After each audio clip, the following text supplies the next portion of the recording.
Bueno, reciban un cordial saludo, queridos estudiantes del ciclo 3. Para esta semana trabajaremos lo correspondiente al área de ciencias naturales y educación ambiental, básicamente. Entonces, pues la idea es que continúen trabajando con la misma responsabilidad, con el mismo compromiso que lo han venido haciendo hasta el momento. Recuerden pues que siempre los tutores estamos prestos a resolver sus inquietudes en el menor tiempo posible, pero lo más importante es que este proceso de aprendizaje sea gratificante y constructivo para cada uno de ustedes. Iniciaré entonces presentándoles algunas generalidades conceptuales que les servirán para el desarrollo de las actividades planteadas. Con algunos pues ya he tenido la oportunidad de compartir espacios de formación, pero con quien no, pues darles la bienvenida y ojalá pues pueda ser de su agrado lo correspondiente a ciencias naturales. Entonces empezaré recordándoles un poquito lo relacionado con nuestras células. Recuerden que cuando hablamos de células, siempre decimos que existen dos tipos, la célula animal y la célula vegetal, ¿sí? Cada una de estas células corresponde a un grupo en específico. La célula animal corresponde a todos los animales, incluido el ser humano, y la célula vegetal pues va a corresponder a todas esas especies vegetales, a todas las plantas. Por eso ustedes también en esta imagen pueden observar que nuestra célula vegetal pues obviamente es de color verde, mientras que nuestra célula animal pues ya se pigmenta de otro color. Ambas células pues tienen organelos en común, como ustedes lo pueden mirar acá, pero haré énfasis en algunos en específico. Primero, el núcleo, ¿sí? Recordarles que el núcleo es esa parte central de nuestra célula. Es, podríamos decirlo, ese jefe de la célula que emite cada una de las órdenes a los organelos para que estos puedan desarrollar su función. Además, en este núcleo se encuentra la información genética. Recordemos que esa información genética viene organizada en cadenas de ADN que nos permiten transmitir la información o heredar la información. ¿Listo? La mitocondria es el encargado de la respiración celular, esta lo tienen ambas células, pero haré énfasis en las diferencias que se gestan entre estas dos células. Podríamos decir que nuestra célula animal tiene una membrana celular. Esa membrana celular que le permite tener movimiento. Y por ende, si nuestra célula animal tiene membrana celular, a nosotros también nos va a permitir realizar diversos movimientos, como estirar los brazos, caminar, correr, saltar. Por el contrario, nuestra célula vegetal tiene pared celular. Esa pared celular que, como su nombre lo dice, le permite estar rígida, le permite estar quieta, a menos que un agente externo, sea el viento o el mismo ser humano, la mueva de un lugar a otro. Otra de las diferencias radica en la vacuola. Nuestra célula animal tiene pequeñas vacuolas. Recordemos que esas vacuolas son las que nos permiten almacenar agua. Pero, ¿por qué nosotros tenemos pequeñas vacuolas? Porque nosotros los animales, si necesitamos agua en nuestro cuerpo, lo podemos adquirir. Nosotros los seres humanos tomamos un vaso de agua, nuestros animales consiguen el agua y la toman, mientras que nuestros vegetales no lo pueden hacer. Por tanto, nuestros vegetales tienen una gran vacuola, una sola, pero muy grande, donde almacenan gran cantidad de agua para que cuando haya sequía, esta vacuola se encargue de distribuirle el agua a los diferentes organelos. Y nuestra célula, obviamente, no se deshidrata. ¿Listo? Aparte de eso, pues sabemos que nuestra célula vegetal puede realizar la famosa fotosíntesis, mediante la cual nuestra célula fabrica su propio alimento y por lo tanto lo hace ser podríamos decirlo, un organelo autótrofo, ¿sí? Es decir, que ella misma fabrica, pero también se alimenta. Mientras que nosotros los animales somos heterótrofos, es decir, que nosotros no podemos fabricar nuestro propio alimento, sino que necesitamos de otros para poder alimentarnos. ¿Listo? Hasta ahí pues como las principales diferencias que existen entre estas dos células, obviamente recordando lo que ustedes ya han trabajado en el ciclo anterior. Paso ahora entonces a hablar cómo esas células nos van a ir conformando otras, podríamos decirlo, otros sistemas. Sabemos que nosotros los seres vivos vamos a tener varias células. Somos pluricelulares, es decir, varias células o conjunto de células. La unión de todas estas células nos van a formar un tejido, ¿sí? Miren aquí. El conjunto de varios tejidos nos va a formar un órgano y el conjunto de varios órganos nos va a formar un sistema. ¿Sí? Entonces recordemos, las células forman tejidos, los tejidos me van a formar órganos y estos órganos me van a formar sistemas. Entonces, es por eso que ustedes miran que en el caso de nosotros los seres humanos, no podemos ver nuestras células a simple vista, pero sí sabemos todo el proceso que ha atravesado nuestra célula para que nosotros podamos observar nuestro cuerpo ya como un sistema o como un aparato. Con base en eso, entonces, tenemos que existen células procariotas y células eucariotas. ¿Sí? Sabíamos que teníamos célula animal y célula vegetal como las principales, pero también tenemos células procariotas y células eucariotas. Como ustedes pueden darse cuenta aquí en la imagen, las células procariotas son aquellas que corresponden a esas bacterias, a esos organismos microscópicos, es decir, que no podemos observar a simple vista. Necesitamos obviamente de un microscopio, de una lupa o de un aparato especializado para poder verlas.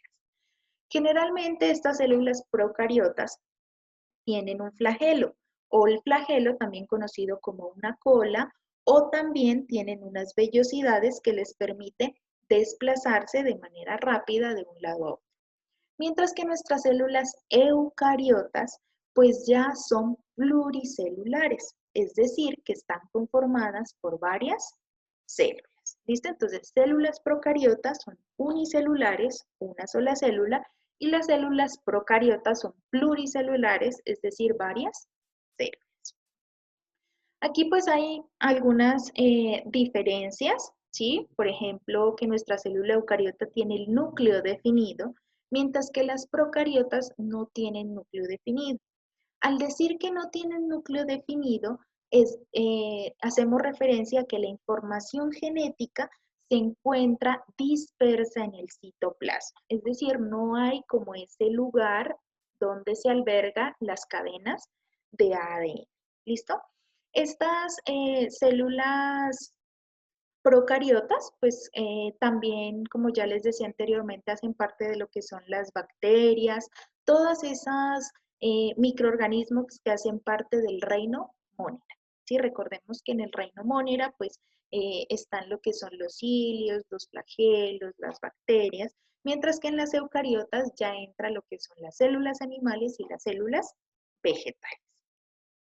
Aquí pues les muestro una imagen de cómo se ven esos organismos unicelulares y pluricelulares. Unicelular, una sola célula, y pluricelular, la unión de varias células. Esto es como acercándonos un poquito más a esas imágenes del microscopio.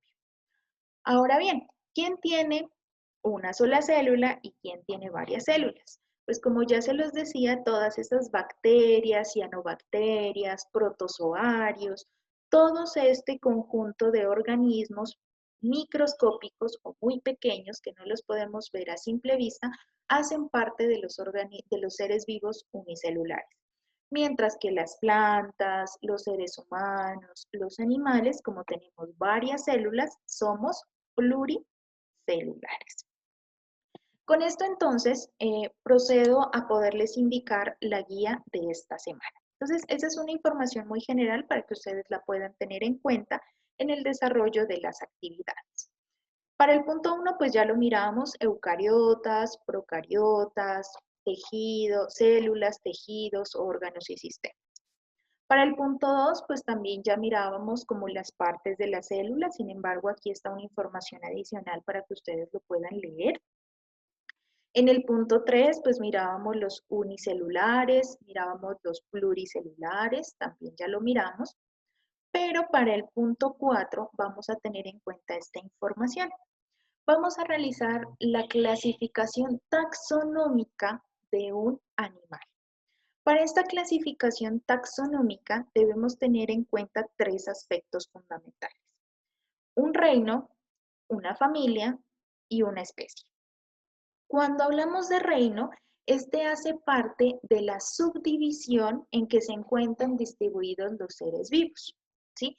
Acuérdense que hablábamos o se habla de lo que es el reino mónida, el reino protista, el reino hongo, el reino vegetal, el reino animal, por características comunes. Si estamos hablando de animales, pues todos harán parte del reino animal. Si estamos hablando de vegetales, todos harán parte del reino vegetal, a excepción de los hongos. Los hongos tienen un reino aparte debido a que estos no pueden realizar fotosíntesis. Por eso tenemos el reino hongo o el reino fungi. Familia, así como nosotros los seres humanos tenemos una familia, nuestros animales también la tienen. Esta familia pues viene de acuerdo al orden o de acuerdo al género de cada animal o de cada planta que estemos clasificando. Y una especie, que esta especie se divide en diversos géneros, ¿sí? Esto obviamente pues ya está determinado. Para este punto es importante que ustedes se apoyen de las diversas fuentes de internet para buscar básicamente lo que es la familia y la especie. Y para el punto 5 vamos a tener en cuenta estas definiciones.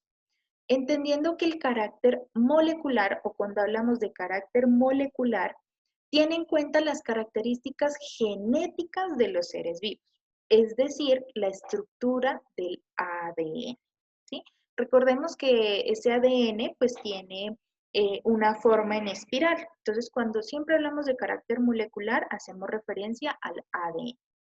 Cuando hablamos de carácter citológico, es cuando estamos hablando de la estructura, pero las funciones que estas también tienen con el microscopio y la complejidad que tiene para los seres vivos.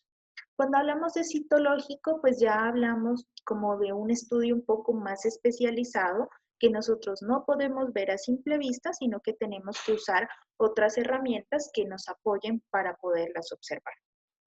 Cuando hablamos del carácter fisiológico, estamos hablando de funciones. Fisiología se relaciona con funciones. Por ejemplo, la respiración de un organismo determinado. Cuando hablamos del carácter morfológico, se relaciona con las estructuras de los organismos y sus respectivas características. En este caso, morfología, pues podríamos decir a las diversas partes. Entonces, las alas de una mariposa, las patas de un camello, las patas de un perro, etc. Y el carácter ecológico, esta se relaciona con el hábitat, el lugar o el ecosistema donde vive un ser vivo. Pero obviamente hay algunos que se han visto modificados por el hombre. ¿Listo? Entonces esta información también va aquí para que ustedes la puedan tener en cuenta. Actividad 1, pues aquí hay algunas preguntas que ustedes deben complementar. En la actividad 2 tenemos un crucigrama. Aquí les estamos dando como las pautas, tanto horizontales como verticales, para que ustedes lo puedan llenar.